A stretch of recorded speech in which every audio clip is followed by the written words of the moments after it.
Welcome back everybody to the continuation of our class on making this high heel derby shoe. We're continuing right along. If you've not seen the first part of the video of how we got to this point, how we designed and got to this point, do check out part 1 in the series. I'll put a link in the description. Since making part 1, I've made some tactical decisions that will ultimately alter how the shoe will come along. I've decided, rather than making it a wingtip, to go with the picture that I used to advertise part 1 in the series and make it into a capsule. I've also decided to make it into a boot. It's still going to be a derby, but it will now be a derby boot rather than just a derby shoe. So first thing, you peel off both the inside and the outside parts of your tape from the last. Peel them out and carefully maintain the instep as well as the lateral line. Having peeled off the tape, we have some coffee, and if you notice, I've pasted the tape on cardboard just so that it doesn't fly all over the place. Then all those cardinal points that we marked out on the last, we reflect them by cutting notches onto the peeled off tape. Now let's do something that is very relevant for boot making, which is calculating the heel height, the heel elevation. You do that by placing the last on a pen, as you've seen, and then measuring the elevation, how high it goes off the ground. In the case of this last, we came to about 5.5 cm elevation, which comes to about, I think, 2.12 inches basically. So this is a 2-inch heels. Then we will generate the mean form, which is an average between the lateral and medial side of the sides of the last. So you just do that by placing van point to van point, counterpoint to counterpoint, and trace out both sides of your last, and then find out the places, the differential between them. On this last is basically a symmetrical last, only that front part that had anything that was worth averaging. If you don't know how mean forms are generated, I have a lot of videos dealing extensively. Do check them out. I'll put links in the description. Now let's factor in that elevation that we calculated. So we draw a right angle like so, and elevate the mean form from that 5.5 cm mark. The point of our elevation will be by generating the vamp lines on both the inside and outside. So we cut the notch for the vamp line of the medial side of this last, place it on top of the mean form again, and mark it out on the mean form.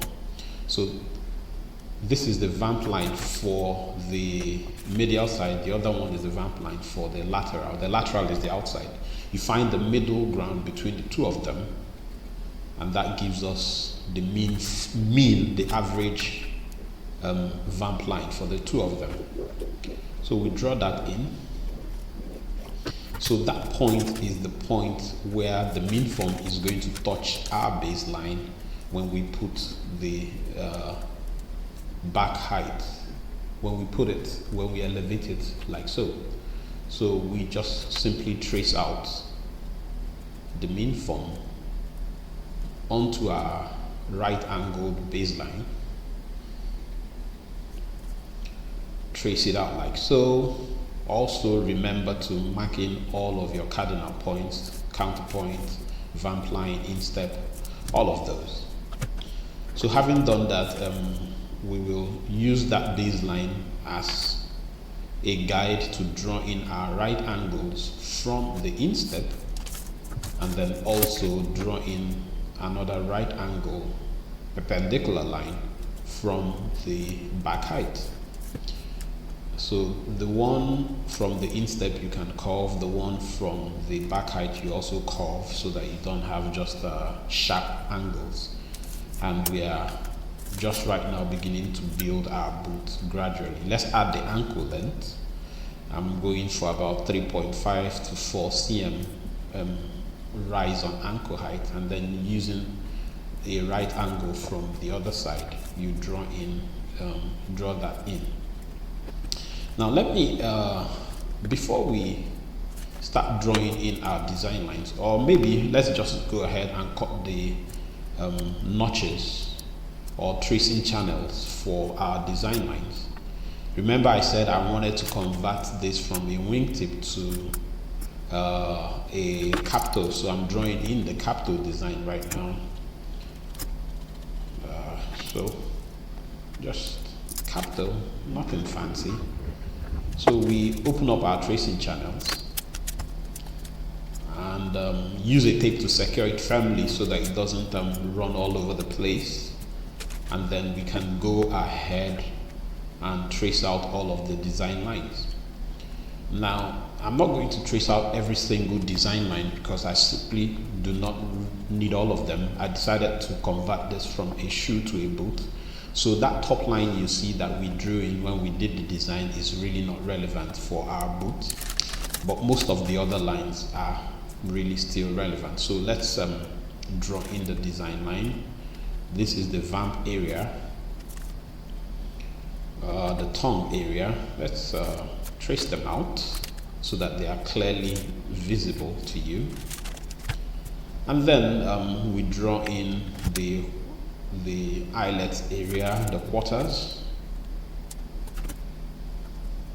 This again is gives you a lot of room for creative liberty. Now, being that this is a ladies' boot, and ladies typically love things that hug to their skin, I'm going to elevate a bit more closer to the skin. I've also decided to add a back panel so that it's easy to stitch, so that rather than having just two pieces to the pattern, we can have about 3 different or 4 even pieces. So we cut out every other part that we do not need right now. I've not drawn in the lace holes or the eyelets. I'll measure those and draw in that. Now remember when we drew in the baseline and drew right angles that were generated from that baseline, factoring in the elevation of the shoe. Now this is the reason for it. Now, because it's a high heel shoe, you stand the risk, if you don't use that baseline, of having things not, align at 90 degrees angles if you design just straight up from your last copy. But having that baseline and factoring in that heel elevation helps you keep everything symmetrical. Now, because I did my standard pattern on a flimsy piece of wrapping paper, I'm going to secure it with tape so that it's a bit more firm and I can, easily cut out things out of it. So I peel off that and cut out all the areas that I do not require, and then we can go ahead to start drawing in the tracing channels for all the various parts of this pattern.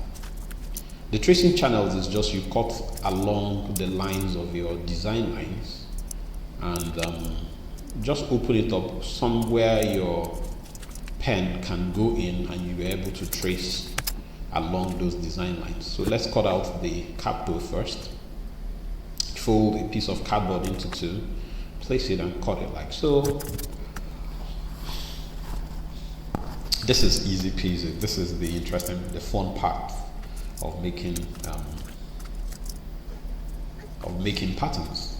So now you see that's the capsule.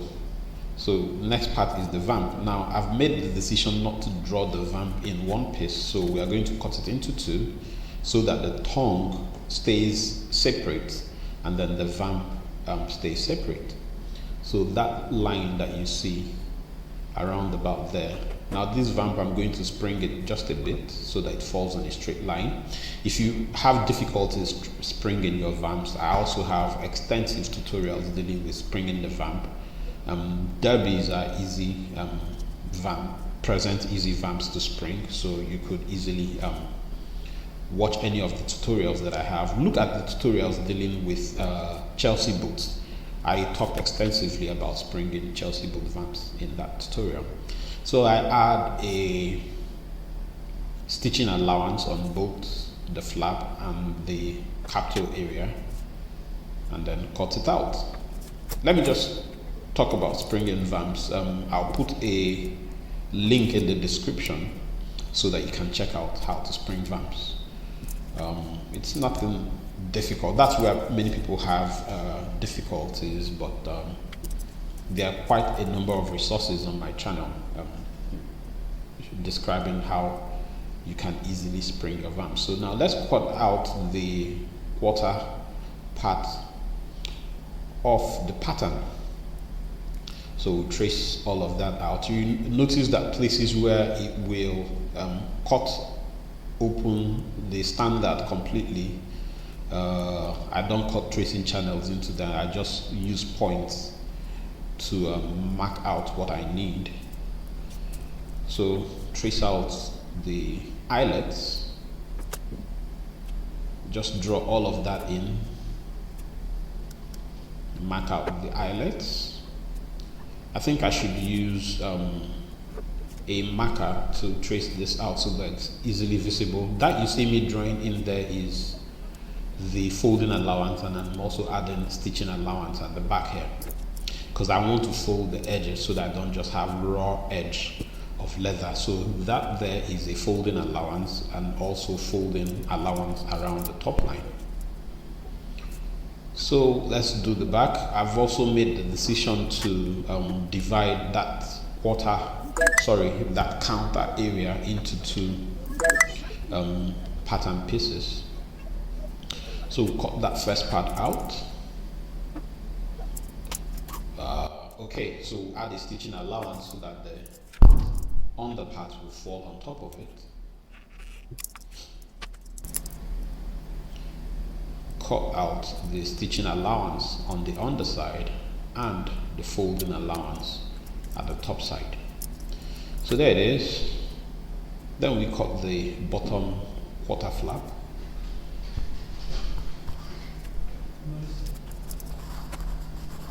And have that in place as well. We are about finishing off on this pattern. So there is everything. We just add the quarters area and you see exactly what it came to. Thank you for sticking around for this fairly long video. Hope to see you on the next part where we are building the shoe, clicking our letters and having everything come into place. See you on the next one.